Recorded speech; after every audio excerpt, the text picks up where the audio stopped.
Hello everyone, I'm Janine Kakmar with PHTV Channel 4 at Palos Heights. Welcome back to our show all about books. On this show we talk about books and writing and authors, and we have a chance to visit with a special guest. Today we have with us Alderman Jeff Key. Jeff, thanks for being with us today. Very happy to be here. Wonderful. And I know Jeff's here to talk about a book that's made quite an impression on you. So before we get to talk about that book and maybe some of your work as an alderman in the city, we're going to talk about books, okay? October is the biggest, one of the biggest months. The fall is the biggest month in the publishing industry. They want to get all their big name authors out with the big titles out for the holidays. So we've got I had a lot of books to choose from today. So it was really hard to narrow it down just to 3, but we've got some exciting new authors coming out, starting with Barbara Kingsolver and her new book, Unsheltered. For those of you who don't know her, she's an award-winning author. She's written fiction. Her book, Poisonwood Bible, was nominated as a finalist for the Pulitzer Prize. She writes nonfiction. Her book, Animal, Vegetable, Miracle, was a bestseller for many months. And she also writes essays. One of her ones I just read recently was High Tide in Tucson. And she's just a prolific writer. And the big news about this new book is that it's her first novel out in 6 years. And she's known for addressing many political and social issues in her writing. And in her new book, she gives the reader plenty to think about. This book takes place in 2 time periods with 2 different families, but they share the same house off the corner of 6th and Plum in Vineland, New Jersey. And in this book, between the 2 families and the 2 time periods, she attempts to look at the question of what are the forces that threaten to wreck the American family and what can we do about them? So the first storyline takes place in 2016. It's a man and a wife who just lost their jobs, but they're still responsible for caring for a sick father and grandchildren. So they're trying to figure out what the things they're going to do with their life, and they're living in this old house that's falling down around them. And then the second story, it goes back to 1874 with the former inhabitant of the house, who's an old science teacher, and the neighbor, his famous neighbor that he lived next to, who was the biologist Mary Treat. She's an actual, real historical figure. And she, in her life, used to correspond with Charles Darwin. So you have these 2 stories, the struggles of these 2 people, of these 2 families. And in an interview, Kingsolver said that she wants to tackle the big issues in her writings. That's what she wants to do. Those are the types of novels she wants to write. And despite all of her characters' struggles that they have in this book, that there are some comic and uplifting moments in it. And Kingsolver says that she works very hard in her novels to make something enjoyable for her readers. And in this book, you guys will not be disappointed. So if you've not read any of her stuff, if you're waiting for this book at the library, it's not in yet, try some of her fiction. The Poisonwood Bible is an incredible story. Lacuna, Flight Behavior was her most recent novel that came out. So check those out in the meantime. They're not related, so those are standalone novels. You can read those. The next book we're talking about is one I'm really excited about, is Virgil Wander by Leif Anger. It's the first novel in 10 years from this award-winning author. He's a native Minnesotan, and many in Minnesota appears in a lot of his books and his characters. He's worked for 20 years for the Minnesota Public Radio as a radio journalist, and his book that he was most famous for came out several years ago, was Peace Like a River, which I just finished reading, which has been on my list for years and years, and I finally read it, and it was, I literally just finished it like yesterday, and I'm missing those characters already. It's an excellent book, and it's been on the best of read list for years. So put that on your reading list as well. But his new book, Virgil Wander, is a story that, it's like a timeless American story of inhabitants of a Midwestern town along the shores of Lake Michigan near Duluth, who is trying to find a new spirit in their town. This kind of a worn down town. The people are kind of worn down, have worn down lives, and they're trying to find a new meaning to their lives. And he does this by using beautiful language and unforgettable characters to tell the story. And he's telling the story in this book of a longtime resident, Virgil Wander, who's attempting to rediscover who he is, after a near-fatal accident that he had, and it kind of swiped his memory. So the struggle that he has with his journey intersects with other townspeople. There's a stranger that came into town, and there's been a mystery of one of their more famous residents that disappeared some years ago. So through all of this, they're all trying to find new meaning in their lives, and it's just done in such a heartwarming way. It's a great book, and I'm almost done with this one, so can't wait. I don't want it to end. It's got that good of a book. Our third title is Spark of Light by Jodi Picoult. Now, this author, has had 9 consecutive New York Times best-selling titles, and for good reason. She does not shy away from hot-button topics, but she does it, and she will address these very controversial issues with a new perspective, where she gives the reader an ability to look at some of these time-worn issues through a new perspective. She'll take one of her more recent books was Small Great Things. That came out just last year. That was a book about race, and it was an incredible book, and had so much so many items to discuss. And in her new book, she comes back with another just as explosive and provocative book about with a timely issue of abortion rights in America, and it's about ordinary lives that intersect during a heart-stopping crisis. The story itself is set in Jackson, Mississippi, and it takes place in one long day at a woman's reproductive health clinic.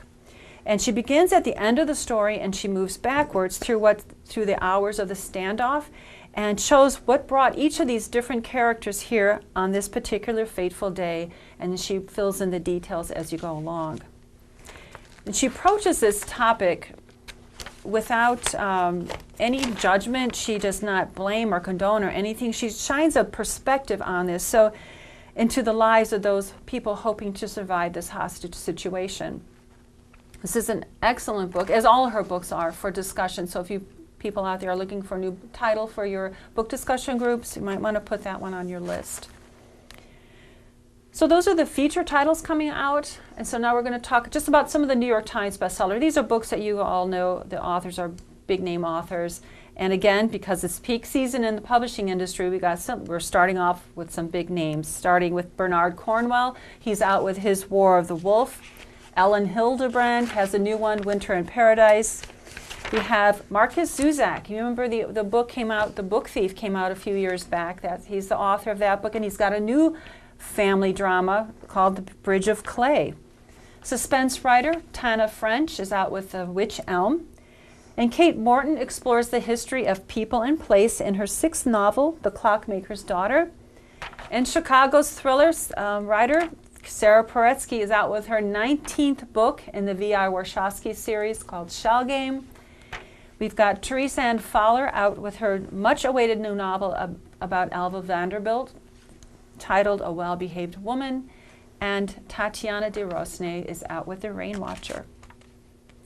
Okay, so you've heard some of the new releases that are coming out this season, some of the New York Times bestsellers, and now we get to visit with our guest, Alderman Jeff Key. For those of you who just joined us, Alderman Key is the alderman in Palos Heights. So we're going to talk a little bit about, I'd like to hear a little bit about your life and your work as alderman, but also about the book that you're really excited about that you want to share. So how did you become an alderman? Well, I live in a townhouse association off of Ridgeland Avenue. And actually, so 8 years ago, we've been living there for 15 years, but there was kind of a little kerfuffle about street ownership, and it got to be a mess, and there was a lawsuit, and I know it was.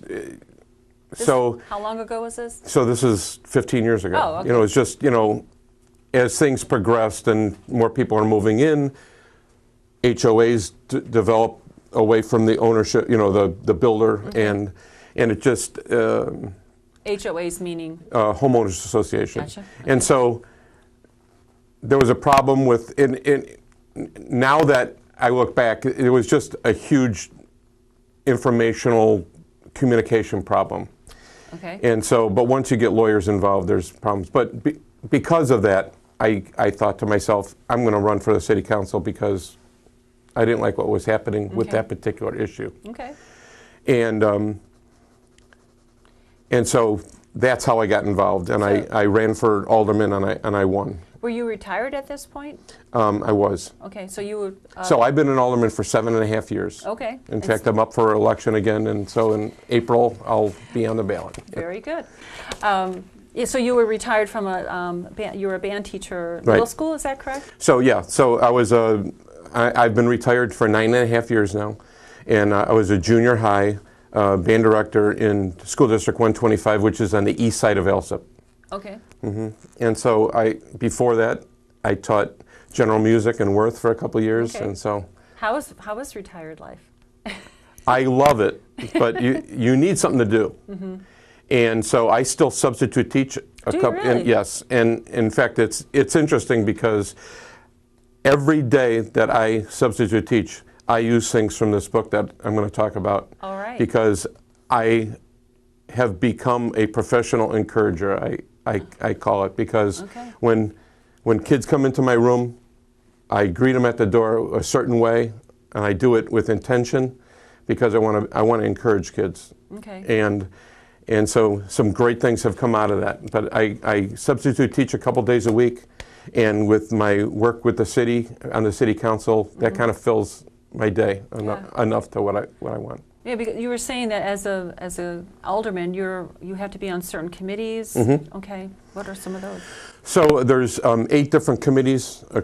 Each alderman is on 4 of them. Mine I'm on zoning committee, on roads and construction, on public safety, which is working with the police department, and parks and recreation, which I'm chairman of that. Okay.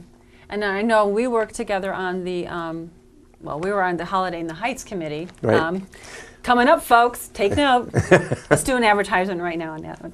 So there's actually, I'm on 2 different committees that I'm the liaison from the city council onto these committees. Okay. And frankly, the reason I am is because the other alderman when I got elected was Jeff Prestanario. He retired from the city council, but he was involved in 2 things, the beautification committee and the business economic development committee. Got it. And so when he left, I actually asked the mayor if I could take his place, because I'm very committed to the business community in town, and I wanted to have my voice be heard and to help in that regard. And the beautification committee is one of those committees that does a lot of work for the city behind the scenes. No one knows they exist except for the people in the city, and everyone benefits from the work of that committee. But we notice, it's the little things in the city that we notice, the things that beautify us. Yeah, I mean, when you go down Harlem Avenue and you go by the municipal parking lot, you think, parking lot, but there's a beautiful water feature now. Yeah. That water feature was paid for by the beautification committee.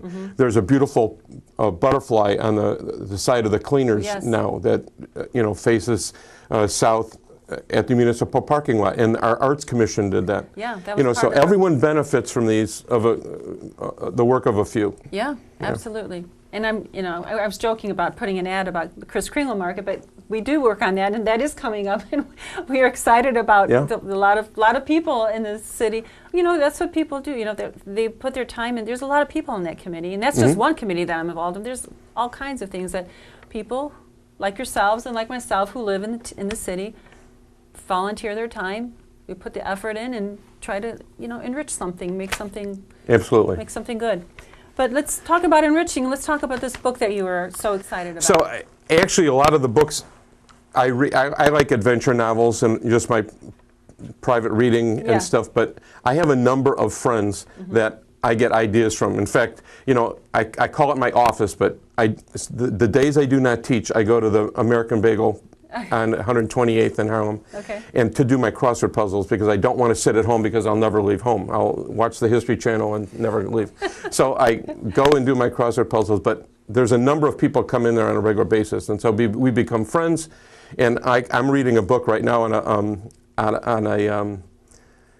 near-death experience. And I got this book. It's a neurologist that experiences. I'm reading that book because one of my friends from the bagel place gave me that book, and I gave him one of my books. Okay. And so in this case, the book I'm going to like to talk about is called Season of Life, and by Jeffrey Marks.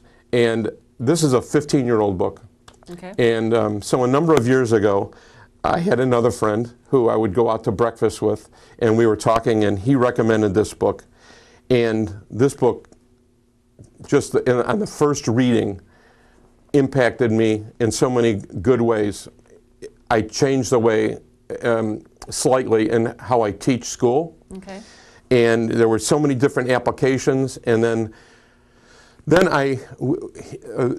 Tony is the guy's name that recommended the book to me. And he and I were in a book club at the time. Okay. And so as part of that, then I read it a second time because in a group setting, we discussed it. And then I was talking to Mike Leonard at the rec department one day, and we were talking about coaching. And I says, I have a great book for you because this book talks about coaching. So I gave it to him. And when he gave it back to me, I read it a third time. Oh, wow. And something jumped off the page the third time, and to me. And so, but I love this book. So you mentioned reading it the first time, you changed how you taught a little bit. How did you change? Well, so this book, Jeffrey Marks, when he was a young man, just a kid, was the ball boy for the Baltimore Colts football team. Okay. So the Baltimore Colts football team doesn't exist anymore because they moved to Indianapolis. Right. But so the captain of the team was Joe Ehrman. And so you can imagine he's a lineman. I mean, just a huge guy. And Joe would call Jeffrey Burlow because of the way he had his hair. But it just impacted Jeff's life, being able to be a ball boy. I mean, if you were a kid and you could go to see the football players practice, you can imagine that would be a dream come true, right? Sure. And so he becomes a writer as he grows up, and he gets back in touch with Joe. He won a Pulitzer Prize. Yes, he's a Pulitzer Prize winner. Youngest author to win a Pulitzer for his... I think, investigative reporting. Yeah. But he's also written several books. So he gets back in touch with Joe and finds out that Joe is now a retired football player, but he's a minister of a church. Oh, okay. But he's coaching a football team. Now, he's at a little private school, and this team has not lost a game in several years. So they've become kind of nationally known for that.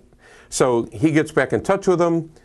All of a sudden he says, well, can I hang around and I'll, kind of journal what's going on with your football team. Sure. And as he sees the way these coaches are teaching these kids, it's about football and getting the best out of the kids, but it's about something way bigger. And so the thing that's way bigger is their kind of mantra is men built for others. There's a service component, and there's a respect for each other, and I got your back kind of teamwork thing, and false masculinity. It's not about who's the best looking guy and who's the strongest, and it's about how we treat each other and the respect that we should have for each other. And so one of the things that kind of jumps off the page at you, at one point, one of the moms says, hey, coach, what kind of team do you think we're going to have this year? And he says, well, I won't know for 20 years. And she's, what are you talking about? He goes, well, in 20 years, when these kids come back to see me, I'm going to find out what kind of brother they were, what kind of father they were, what kind of husband they were. What are they doing for their community to make it better? Yeah. And so and that becomes more of the story than the football line. Yeah. And so, I mean, it just draws you in because it's like, who are these guys? And, how are they're teaching something way bigger than football. Yeah. And so you realize that as a mentor or as a teacher or as a coach, we have a huge responsibility to encourage and to put the kids that are in our presence onto the right path of life. And what can I do? And so real quick story to a lot of times as a teacher, we don't see the fruits of our labor. Right. But so as a substitute, though, when I greet the kids at the door, I always smile at the kids and say, you know, like, where's your smile? Did you bring a smile with you today? And then I'll say something like, are you ready to learn something that's going to change the rest of your life? And they always look at me like, what? You know? Did I walk in the right and I'm class? like, hey, you might learn something today that's going to change your life. You don't even know it, you know? Yeah. And so I do it so often. So a sad thing that happened about 1.5 years ago was a former student passed away. Oh. And so a lot of the teachers went to the funeral. And so when we went to the funeral, I had a kid come up, an autistic kid, comes up, and the way he greeted me was, Mr. Key, I'm ready to learn something that's going to change my life. Oh. And it's those little snippets like that that just energize you as a teacher to say, I'm making a difference in someone's life. Right. And so that's what I mean, you know, I'm a professional encourager. You know, I love substitute teaching for that reason. I didn't retire because I was tired of teaching. I love that. But so getting back to the book, those kind of components where it's a huge thing to be an encourager, and what are we doing, you know, for the kids. But one of the things in here, he does an exercise. So Joe he was speaking and the room was filled with people, and he just said, I want you to think about, you know, draw a circle on a piece of paper. Okay. And in that circle, I want you to put the initials of 2 guys in your life who has impacted you in a positive way, has encouraged you in a positive way, who has shown you what it means to serve others and to do more than just live your life. Yeah. And so then when he gets done with that, he says, now, I want you to think, do you have anyone in your life who would put your initials in their circle? Oh, boy. It turns it around. Yeah. See? And when you read something like that, for me, I'm thinking, wait a minute, I want to do something in my life that impacts other people in a positive way, that someone might look back at me and say, I remember when he did this for me, or he taught me this, or we did this together, or I volunteer now because I've seen him volunteer, or public service, whatever it is. That just impacted me in such a powerful way. And so it's those kind of things. So the biggest way that this book has impacted me was on the 3rd reading. The author, Jeffrey Max, he's got a good relationship with his dad, but he talks about he wants it to be a deeper relationship because, frankly, the generation before us was very quiet. They like in my life, my dad, I never spent a day in my life that I didn't know that he loved me, but he wasn't vocal about it. He didn't say, Jeff, I love you all the time. Yeah. And so Jeffrey Marks in the book says that he's got a good relationship with his dad, but he wants it to be deeper. He wants to know things about his life that, like if my dad is a veteran, he never talked about his time in the Army. He wanted to know those things. And so Joe Ehrman in the book says he recommends an additional book. Okay. So he recommends this book. This book is Questions from My Father by Vincent Staniforth. And it's a series of questions, and what Joe recommends is, hey, when you talk to your dad, tell him what you're doing. I mean, it's not, you're not, but ask him the questions, and this will be the conduit, if you will, of questions that you can ask your dad to get a deeper conversation going. And so, like the generation before me, they were not huggers, right? Yeah. So Jeffrey in the book wants to hug his dad. And he wants to say, I love you all the time. And frankly, I want that. I've always wanted those things too. I intentionally, when my dad was, so this is going back to the late 80s and early 90s, but my dad had cancer and I was traveling to Florida. Okay. But I always wanted my last words to my dad to be, I love you. So with intention, I hugged him and always said, I love you. And I know that those are my last words. And so for that reason, I thought to myself, I have a good relationship with my kids too, but I have a kind of a unique situation with my kids. They don't live here. I have 3 kids, 42, 38, and 36, but my son lives in California. My 2 girls live near St. Louis. And frankly, when we get together, it's kind of like a holiday thing. You're sitting around, just kind of catching up with life, but we don't really talk about the past a lot. And so I thought to myself in reading this, this might be a good exercise for myself to look at some of these questions and write them down for my kids. Yes, instead of having someone ask you them, right. you're going to take the initiative. So I'm going to do it in reverse. Yes. I'm not going to ask my dad, but I'm going to answer some of the questions for my kids. Yeah. Some of the questions are very light. So they're like, you know, what was your first car? Or, you know, what's your favorite book? And then there's family things. Tell me about my grandparents, because, you know, my kids didn't know their great-grandparents, sure, you know. Sure. So tell me about them. And so there's a lot of family history. And then, but then it gets into deeper things. Okay. You know, are you proud of me? And so when it came, so on the question about like what's your first car, I could read that question, I could just start writing. But when it comes to something deeper like that, what are you proud of? I let it percolate in my brain a little bit. And I spent maybe a whole week thinking about it and making notes for myself. And then I would intentionally sit down and say, Jennifer, this is why I'm proud of you. Melody, this is why I'm proud of you. Brian, this is why I'm proud of you. And so I started this out to be a very small project. But, and because I'm a teacher and sometimes I can't turn my teacher off, I tend to, when I write things, I just keep on editing. I want to edit, because it could be better. I could change a word, you know, edit.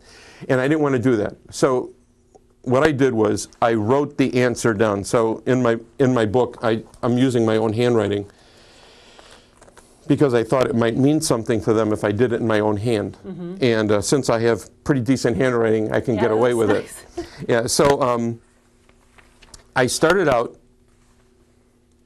and I got so involved, and I became passionate about doing this.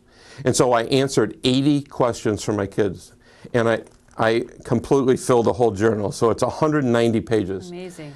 And so it was very cathartic for me to look back.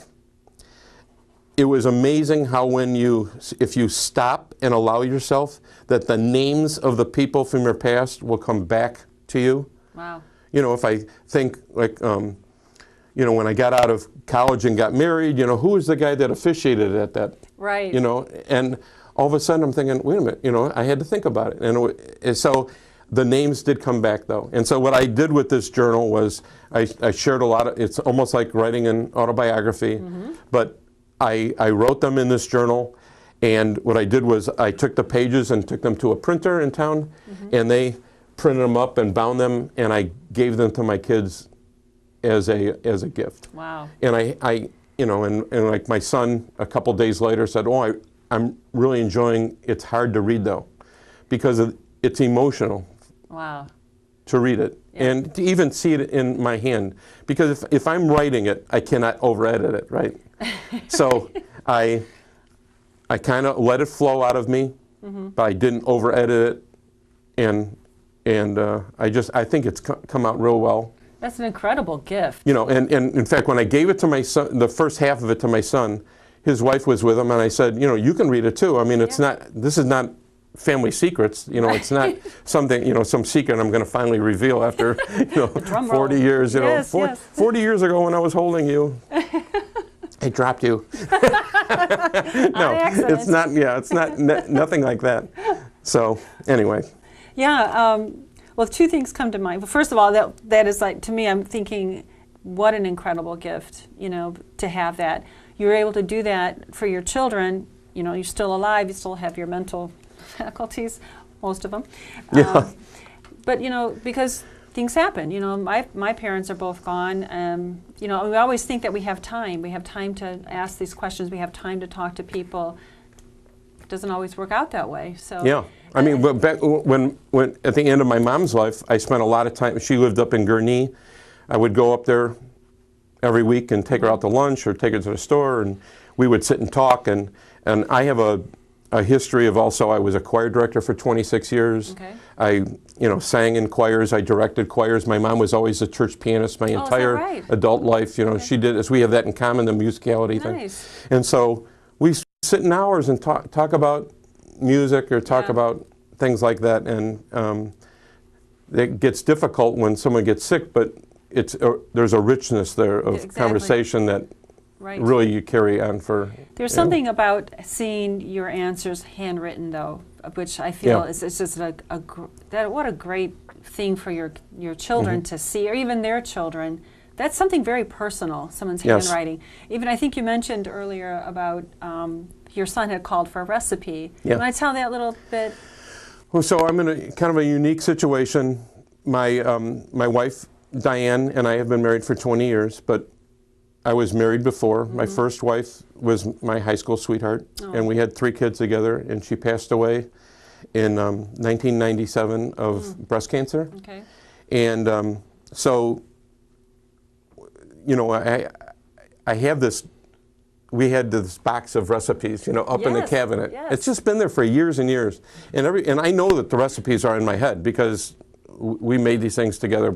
And every once in a while, you know, my daughter will call up, what's the stuffing recipe, you know, or what's the chili recipe, or what's the, you know, all those, you know, the stock ones for your family, because everyone likes their family spaghetti sauce, right? Yeah, yeah. And so my son said they're doing a thing out in California where everyone who's coming together has to bring a recipe from their family, so all the in-laws and all that stuff, and they're sharing, and I thought, oh, this is great, but I thought, I'm not just going to repeat the recipe over the phone like I've done 6 times, because then they forget it or they put it in a drawer and they've lost it now. Exactly. So I went in the cabinet and found all the recipes, and I put them in an envelope, and those recipes are in my first wife's hand. Yeah. And so I didn't say anything, I just sent them out. Oh, wow. And he said it was very, like, surreal to take a piece of paper and all of a sudden see his mom's handwriting, who he's not seen it for, you know, 21, 22 years. That is, that we, you know, I've come across that with my family. You know, I have a lot of sisters and brothers, and but my mom unintentionally, you know, she did a lot of cooking and baking. That is, but we do occasionally go through. Oh, this is Mom's coffee cake recipe. Yes. This is Mom's pumpkin thing. You know, and even just this past weekend, my one sister was, I made my mom's coffee cake, and it was like, oh, so we all flocked to it. We've had it our whole lives, but it was like the best thing. But you know, when you see something that she's been gone for, I don't know, 20-something years, no, longer than that, but that's such a connection. So yeah, that's I can relate to your son's feeling. And so another benefit out of this, though, is one day I was at my office at the bagel place, and and someone from the city came in to tell me what was going on with our project, Holidays in the Heights, right? Yeah. Oh, yeah. And so I happened to be working, and he said, you know, Bob says, you know, what are you doing? And I said, well, I'm journaling for my kids, you know, I'm just answering some questions. So I told him the story of it. He went home that day, bought the book, Questions from My Father, and both he and his wife both did it on the computer and included pictures.